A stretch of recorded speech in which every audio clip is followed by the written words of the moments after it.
সবাই যখন মরার জন্য সামনে এগিয়ে যাবে, আবু সাইদের মতো মুখ টান করে যাবে, এদেশ কিভাবে স্বাধীন হয় বাংলার জনগণ তখন দেখিয়ে দিতে পারে। ঠিক কিনা?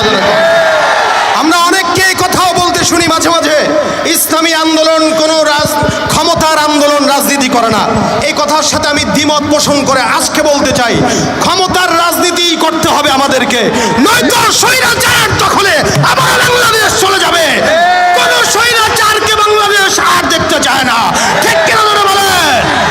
যাদের হাতে যায় ক্ষমতা, দেশ যেন বাপের ভিটা, রাখতে চেয়ার শুরু করে বিদেশিদের পাচাটা।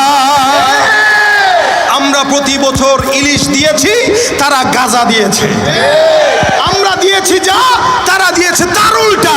আমরা তাদেরকে যা দিয়েছি বিনিময়ে তারা আমাদেরকে কাটা তারা লাশ ঝুলিয়ে দিয়েছে। ঠিক কিনা? যাদের হাতে যায় ক্ষমতা, দেশ যেন বাপের ভিটা, রাখতে চেয়ার শুরু করে বিদেশিদের পাচাটা। বিদেশিদের কথা মতো চালায় তারা নিজের দেশ, বিদেশিদের কথা মতো চালায় তারা নিজের দেশ।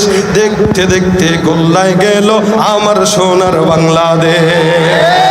একে একে সব দেখেছি, সবার দেখা হইল শেষ।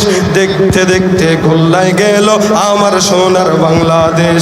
কেউ দিল না, সবাই নিল, আমরা যে কলুর বলদ।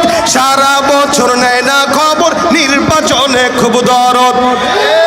কেউ দিল না, সবাই নিল, আমরা যে কলুর বলদ।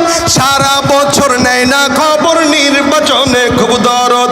নির্বাচনের আগে নেতায় ধরে কত রকম বেশ, নির্বাচনের আগে নেতা ধরে কত রকম বেশ।